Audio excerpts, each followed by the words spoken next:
겠습니다. 네. 예, 안녕하십니까. 카이스트의 이명태입니다. 저는 이제 이 사안을 보면서 참 대한민국에서 기업하는 분들이 얼마나 어렵게 사는가를 절감을 하고 국가의 행포가 어느 정도인가에 대해서 분노하면서 살고 있습니다. 저는 법률가는 아닌데 우선 이걸 좀 상기할 필요가 있는 것 같아요. 이 문제를 계속 제기했던 시민단체라고 하는 참여연대가 있었습니다. 그런 사회적 압력의 문제점을 잘 알고 있는 삼성은 금감원을 비롯한 회계 법인들로부터 다양한 의견을 청취해서 문제가 없다는 걸 받고 회계 처리를 했었습니다. 근데 정권이 바뀌고 그 참여연대 출신의 금감원장이 임명이 되면서 부정하게 비서대동하고 해외 출장 많이 갔다가 바로 낙마한 김기식 금감원장이 들어서면서 이 삼성바이오 문제를 전 정부 하에 금감원이 했던 결정, 문제가 없다는 결정을 번복하고 재심의에 들어갔습니다. 이 얘기는 뭐냐 하면 재판으로 따지면 원고와 판사가 같았다는 겁니다. 참여연대가 혐의를 제기하고 참여연대 출신의 금감원장이 문제가 있다고 판결을 내려서 이미 그때부터 이 문제는 아마 다른 나라 같으면 저기 이제 변호사님 계시니까 얘기하지만 테크니컬리티로부터도 정당한 이미 성립이 안 되는 사안이었다라는 것을 저는 말하고 싶습니다. 저는 경영을 하는 학자의 입장에서 이걸 분식회계라고 얘기하는 것 자체가 참 이상한 논리다라는 얘기를 하는데요. 다른 거하고 다른데 여러분이 분식회계라고 하는 거는 어떤 거냐면 기업이 없는 거래를 조작을 해서 뭐 자산을 늘린다든지 수익성을 변화시킨다든지 하는 거래의 허위성을 해서 회계 조작을 하는 겁니다. 근데 여기는 두 가지 이슈밖에 없습니다. 그 자회사인 에피스를 기업 평가를 해서 이게 얼마짜리냐라고 하는 재평가를 하는 게 타당했냐, 그리고 이 회사의 자회사의 주식 또는 채무에 대한 재평가를 회계 기준을 변경한 게 잘못됐냐, 이겁니다. 그래서 다른 분식회계하고는 성격이 많이 달라서 저는 검찰이 무슨 자료를 찾는다고 하는지도 이해가 안 돼요. 대개는 분식회계라고 하는 것은 최종 재무제표에 나타나는 거하고 근거 자료하고의 불일치가 있을 때 그걸 찾아내는 겁니다. 그런데 이거는 그냥 누가 봐도 삼성 바이오에피스라고 하는 자회사의 기업 가치를 얼마나 평가하는 것밖에 없기 때문에 객관적인 자료가 존재할 수 있는 사안이 아닙니다. 그래서 사안이 특별하다는 것을 말씀을 드리고요. 그러면 이 사안을 본질적으로 보면 회계 기준을 변경해서 삼성바이오가 가지고 있던 자회사, 삼성바이오에피스를 단독 경영하고 있던 지분법으로 평가하던 삼성바이오에피스를 공동 경영의 회사로 해서 자산의 시가 평가한 것이 회계 변경과 그 평가 금액이 같으냐, 이 두 가지만 판단하면 되는 아주 간단한 사안입니다. 그 간단한 사안인데, 그래서 더 구체적으로 문제를 쪼개보면 이 네 가지로 볼 수 있습니다. 하나는 삼성바이오에피스라고 하는 자회사를 단독 지배회사에서 공동 지배회사로 기준을 변경하는 것이 회계 기준의 위반이냐, 이게 첫 번째고요. 그 다음에 두 번째는 단독에서 공동 지배 기준으로 바뀌면서 이 회사의 기업 가치를 재평가한 것이 잘못된 거냐. 세 번째는 이 재평가된 금액이 부풀려진 거냐.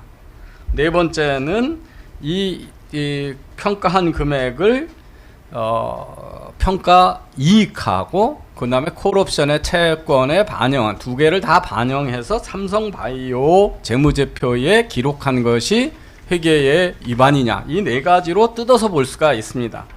그래서 첫 번째, 이제 이 단독에서 공동 지배 기준으로 바꾼 것이 불법이고 잘못된 거냐라고 하는 거는, 사실은 이 부분은 우리 첫 번째 발제로 하시기로 했던 이동기 교수님이 사실은 최고 전문가시고 그 내용을 더 자세히 설명하시려고 했던 건데 오늘 안 오셔서 제가 좀 보충 설명을 드리겠습니다.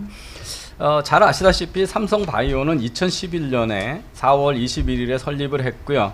현재 제일모직인 삼성 에버랜드가 지배적 주주자로 삼성전자, 삼성물산, 그 다음에 다른 다국적 기업이 참여해서 했고요. 3천억의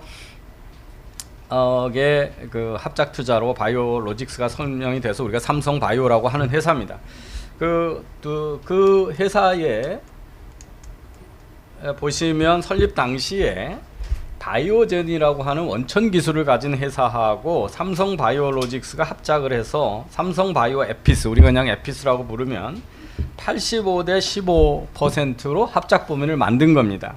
그런데 이제 문제가 복잡해진 게 뭐냐 하면 이 설립해서 삼성바이오 에피스가 장사를 제대로 하면 일정 금액의 50% 마이너스 1주까지를 삼성바이오젠이 주식을 내놓으라고 할 수 있는 콜 옵션을 줬다는 겁니다.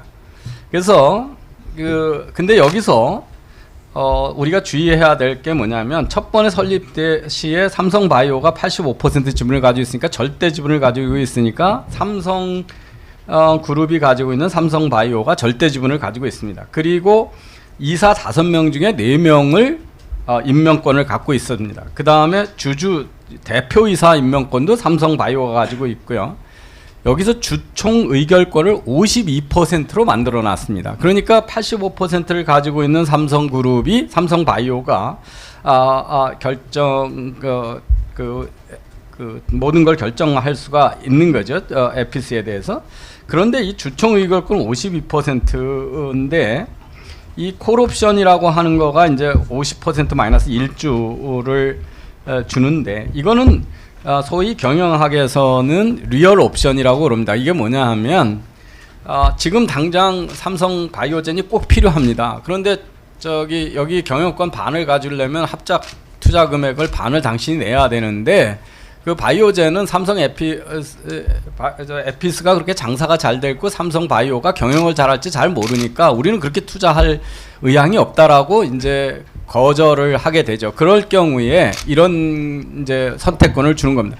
그럼 당신은 지금 15%만 들어와라. 그래놓고 우리한테 기술을 줘서 우리가 그걸 잘 장사를 잘하는 거 보고 기업 가치가 커지면 주식을 50% 마이너스 1주까지 그러니까 지금 15% 가지고 있으니까 35%를 더 가져갈 선택권을 줄게. 그것도 그때 올라간 주식 가격이 아니라 사전에 정해진 가격에 줄게. 이렇게 약속을 한 겁니다. 그래서 이 바이오젠이라고 하는 회사 입장에서 보면 지금 조금 투자를 하지만 장사가 잘 되면 나중에 이 회사의 주식을 많이 가질 수 있는 그 권리만 있고 의무는 없는 선택권을 줬기 때문에 합작에 하게 되는 거죠. 그래서 삼성바이오 이 에피스에 대해서 바이오젠이 처음에 섣불리 이 경영권을 행사하고 싶지 않다라고 하는 의지가 나타납니다. 그게 뭐냐면 시작할 때 15%인데 삼성바이오가 증자를 해서 에피스의 주식을 늘리는데도 불구하고 바이오젠은 증자에 참여하지 않습니다. 그러니까 삼성바이오의 지분이 계속 늘어나서 보시면 8.8% 15%인 게 8.8% 감소하고 거꾸로 삼성바이오는 에피스 지분이 85%에서 91.2%로 상승했습니다. 그러니까 이 회사가 계속 잘 돼서 내가 경영권을 장악하겠다 그랬으면 증자를 계속 따라갔겠죠. 그래서 단독 지배에 삼성바이오의 단독 지배 하에 계속 있어 왔다는 걸 알 수가 있고요. 그 다음에 그것이 이 첫 번부터 공동 지배가 아니었다라고 하는 것은 우리만 있는 게 아니죠. 바이오젠은 미국에 상장되어 있는 회사이기 때문에 바이오젠 사업 보고서 2012년에 보면 삼성 에피스가 바이오젠의 단독 지배라고 하는 걸 공시하고 있습니다. 여기 보이시는 영문이 바로 그 바이오젠의 사업 보고서에 나오는 공시입니다. 여기 보면 삼성, 이게 이제 삼성 바이오를 얘기하는 겁니다. 삼성은 경제적 성과에 가장 직접적이고 중요한 영향을 미칠 수 있는 활동을 지시할 수 있는 계약성의 권리, 힘을 보유하고 있다. 그래서 삼성 바이오가 에피스를 단독 지배하고 있다는 것을 미국 증시에 이미 공시를 했던 사실입니다. 그래서 이제 아까 제가 설명드린 대로 합작법인을 만들 때 이 콜, 실물, 리얼 옵션이라고 하는 건 흔히 채택되는 거고요.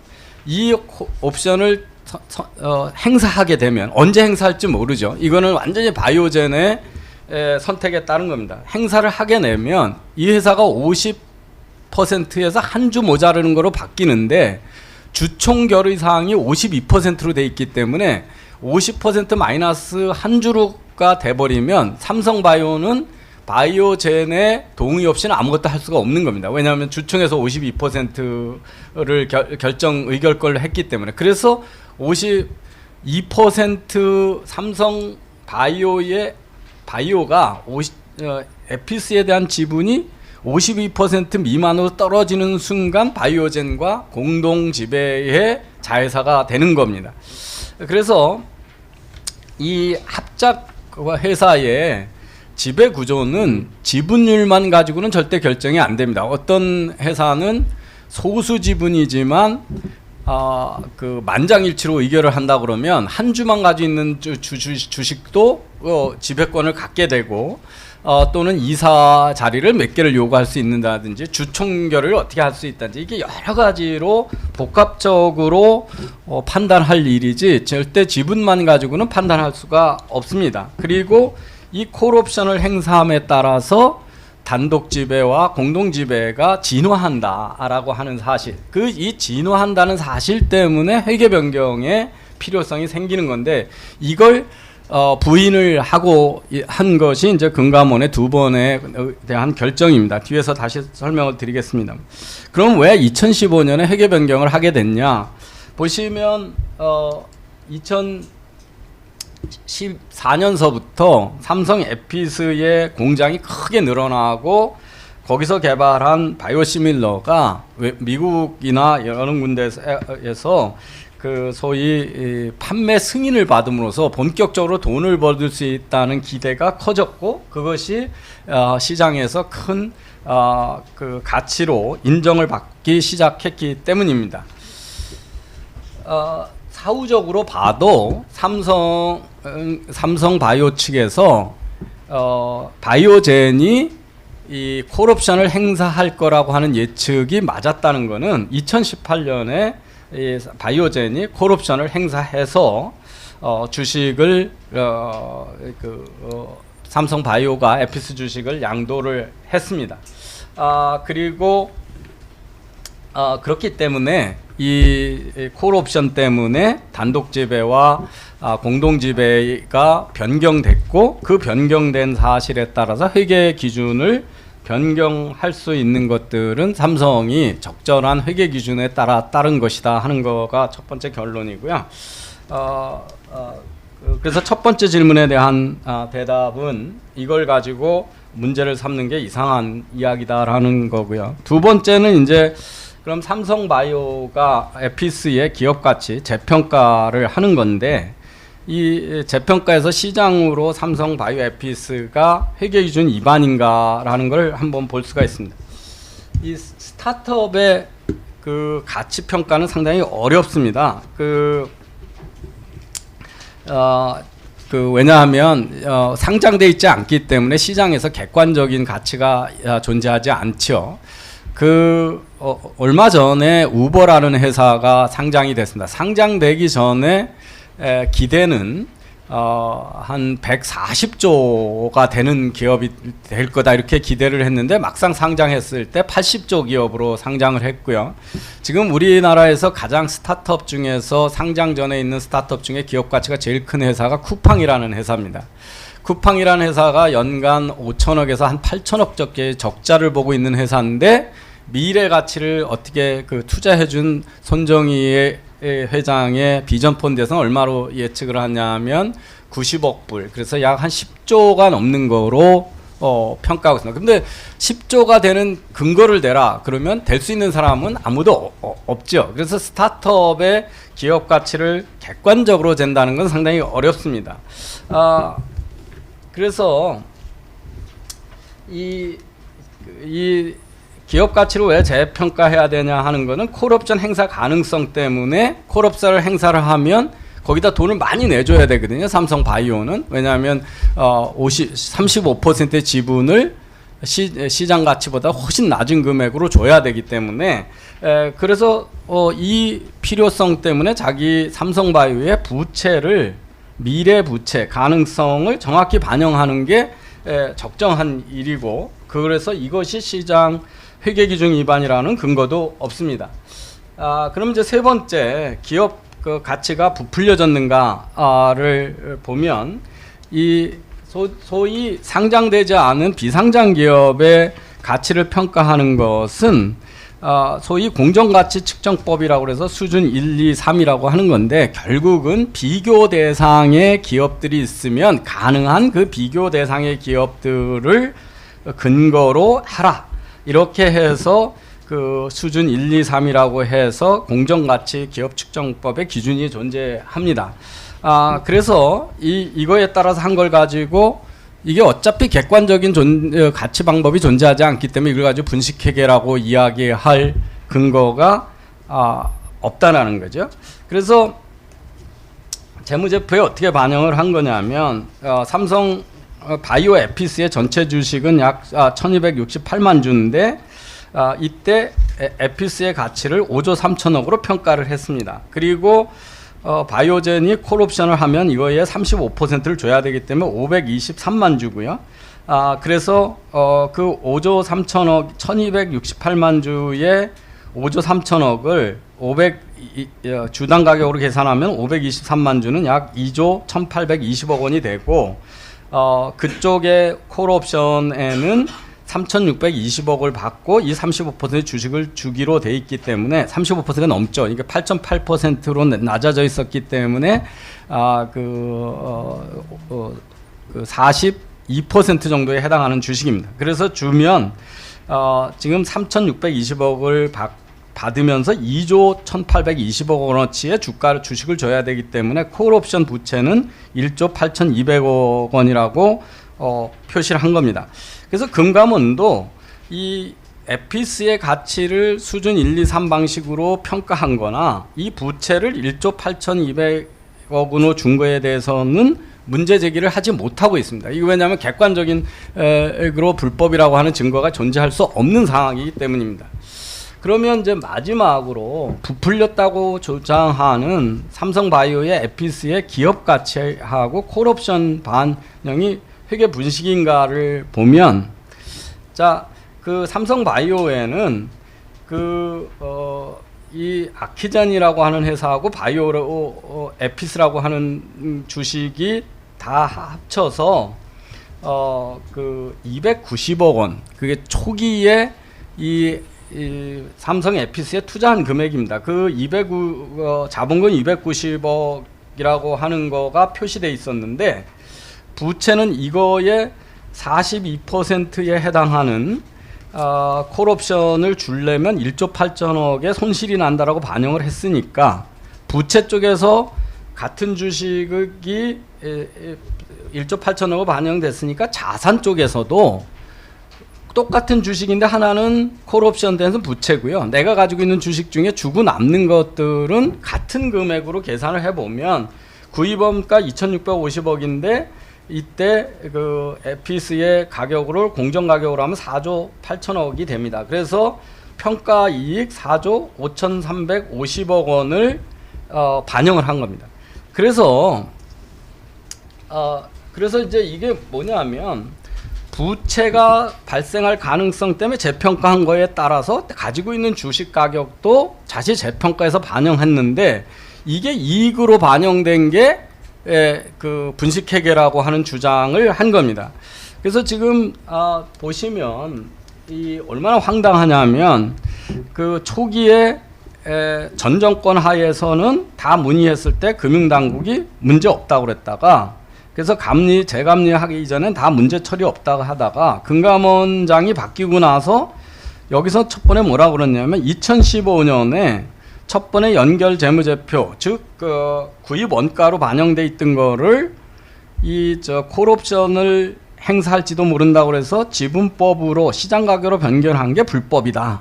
그러니까 계속 그냥 구입 원가로 반영을 했어야 된다. 이런 주장을 했습니다. 근데 이 주장은 뭐냐면 콜옵션 가능성을 부인한 거죠. 콜옵션을 하면 콜옵션을 부인해 가지고 논리적으로 말이 안 되니까 그래서 다시 재감리를 했는데 이번에는 또 거꾸로 말을 바꿔서 첫 번부터 지분법으로 했어야 된다라고 하는 자기들의 이야기를 정권이 바뀌었다고 해서 이 기간 동안 3번을 바꾼 겁니다. 말을. 그래서 이게 얼마나 황당한 이야기인가라고 하는 걸 볼 수가 있고요. 만약에 이 금감원과 금융위 참여연대의 주장을 재석하면 이런 겁니다. 부채 콜옵션 평가는 맞다고 하고 그래서 그걸 가지고 그런데 구입원가로 자산으로 가지고 있는 주식을 290억에서 4조 5천억으로 변경해서 평가 이익이 났다라고 하는 거는 회계 변경이 불가능하다 이렇게 주장을 한 거거든요. 그렇다면 이 회사가 어떻게 되는 거냐면 똑같은 주식인데 부채로 줄 때는 가격이 뭐 100이면 자산을 가지고 있는 건 20이다 이런 주장하고 똑같습니다. 그래서 이 얘기로 하면 자산은 290억밖에 안 되는데 그걸 줘야 되는데 1조 8천억을 줘가지고 그것 빼고 나면 가지고 있는 에피스 주식의 주가가 마이너스 1조 9천억이라고 하는 주장이 됩니다. 주가는 회사가 아무리 파산이 돼도 0 이하로 내려갈 수 없는 게 주식이죠. 주식은 회사가 판결내면 휴지 조각이 돼서 제로가 되는 건데 그래서 기술적으로 이 원가 취득 원가대로 계속 반영했어야 된다라고 하는 것은 회계 정보는 투자자들이나 관계자들한테 기업 상태를 정확하게 반영을 해야 된다라고 하는 본질적인 문제에서 벗어나는 황당한 이야기를 하는 겁니다. 그래서 이걸 좀 이해하기 쉽게 제가 설명을 드리면 이런 것 같습니다. 이게 회계를 자꾸 얘기하니까 그런데 제가 1,000만 원을 투자해가지고 주식을 1,000주를 사가지고 주식이 10억이 됐다. 그러면 제 자산은 10억입니다. 그런데 제가 이 주식을 투자하면서 친구한테 도움을 받았어요. 그래서 친구가 이게 주가가 올라가면 40% 나한테 줘야 돼. 1억 원에 넘겨야 돼. 이렇게 요구를 하는 거하고 상황이 똑같습니다. 그러면 제 부채는 10억 원에 해당하는 거에 40%를 줘야 되니까 4억인데 거기서 1억을 받고 넘겨야 되니까 저는 3억 원의 부채가 있는 겁니다. 왜냐하면 이 재산을 넘겨야 되고 그리고 제 순재산은 10억이 아니라 이 3억 원을 친구한테 4억 원어치를 넘기면서 1억을 돌려받으니까 제 재산은 10억이 아니고 7억 원이다 이렇게 얘기해야 되는데 금감원하고 우리 정부의 주장대로 하면 첫 번에 샀던 주식의 평가는 재평가는 하지 말고 1,000만 원이고 부채는 3억이기 때문에 네 순자산은 마이너스 2억 9천이다 이렇게 얘기해야 된다는 겁니다. 이게 말이 되는 얘기냐고 한번 여러분 생각을 해보실 수 있습니다. 그래서 뭐 복잡한 것처럼 얘기를 하지만 똑같은 주식을 가지고 하나는 콜옵션 때문에 부채로 나타나는 거고 한쪽은 내가 에피스 주식을 가지고 있는데 그게 자산으로 나타나는 건데 부채 쪽은 시가 반영을 하라고 그러고 자산 쪽은 그냥 취득원가 가지고 290억이라고 그냥 계속 썼어야 된다라고 하는데 사실은 금감원이 주장하는 정부가 주장하는 대로 하면 분식회계를 하라는 얘기하고 같아요. 왜냐하면 이게 분식입니다. 이게 실제는 분식이죠. 한쪽 정부가 맞지 않는 거기 때문에 그래서 이 자꾸 본질 이 분식회계를 하려면 다른 회계 자료하고의 불일치를 찾아야 되는데 원천적으로 무슨 거래를 없던 거래를 만들었거나 숨긴 게 아니고 그냥 자회사의 가치가 얼마인가를 평가하는 거기 때문에 그 회계 자료상의 불일치를 찾아내는 방법은 없습니다. 그러니까 자꾸 지금 엉뚱한 걸로 증거를 찾는다 그러고 별건 수사를 하고 이러지만 문제 본질은 상당히 간단하다. 그리고 그 어떤 것도 이 회계 정보를 가지고 투자자를 속였다라고 하는 증거는 없다. 이걸 이제 말씀을 드릴 수가 있고요. 법률적인 문제는 제 그냥 개인적인 의견이고 제가 전문가가 아니기 때문에 아까 우리 조동근 교수님이 이미 말씀하셨지만 행정소송에서 가처분 소송을 인용했다는 얘기는 삼성바이오의 주장에 법률적으로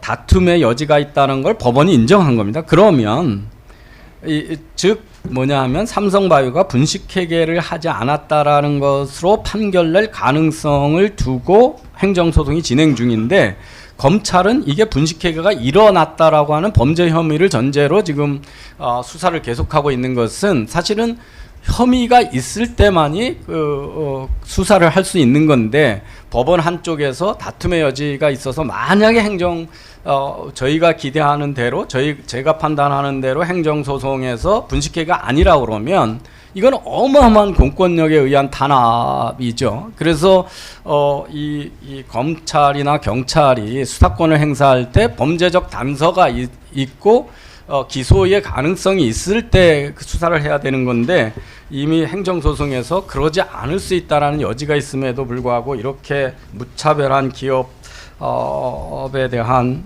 수사권을 남용하고 있는 게 아닌가 이런 말씀을 드리면 제가 시간을 좀 너무 끌어서 죄송하고요. 그래서 회계정보의 본질을 부정하는 그런 일들이 정치적인 의도를 가지고 진행되는 게 아닌가 이런 의심을 지울 수 없다는 말씀을 드릴 수 있습니다. 감사합니다.